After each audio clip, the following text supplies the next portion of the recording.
How has YouTube grown, and how do you see that growth continuing? YouTube itself has grown to 72 hours of uploads every minute. We get 800 million uniques a month, and we have grown tremendously over the last 8 years. I think sometimes people forget that we've only been around for 8 years.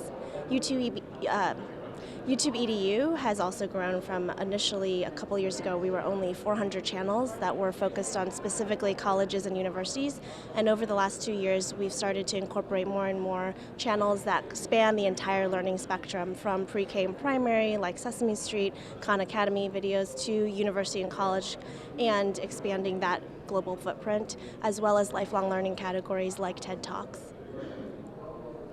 What type of education partnerships do you seek out, and are there any content areas within the field you'd like to see enhanced? So far we've seen a lot of math and science content, which is fantastic. I think those subjects lend themselves very well to video.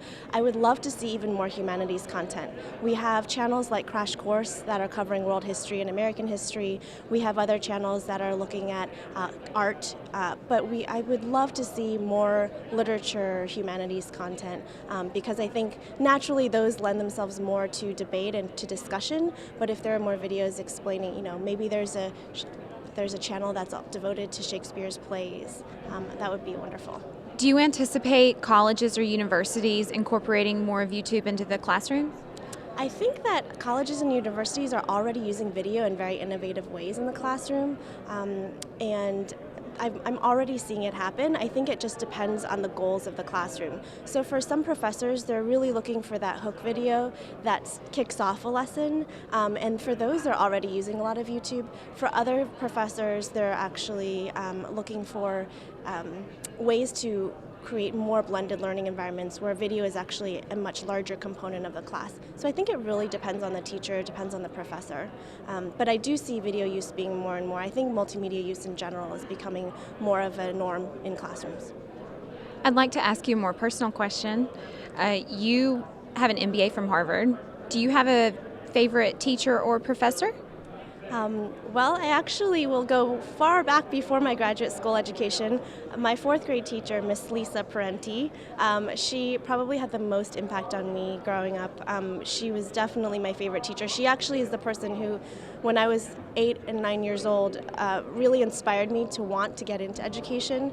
And I think it was my own mother, too, who challenged me to think beyond just education as something that happens in the classroom. She made me realize that education happens every day, whether it was in my dance class or whether it was on the sports field, or whether it was through arts and music. And so for me, it was really important to find a career where I would be able to enable others to learn, and not just in the academic sense, but in the sense of educating the whole child. And you're doing that now.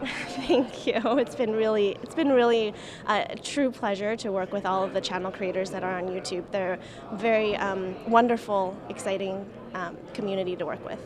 And Angela, it's been a pleasure to speak with you. Thank you very much. Thank you.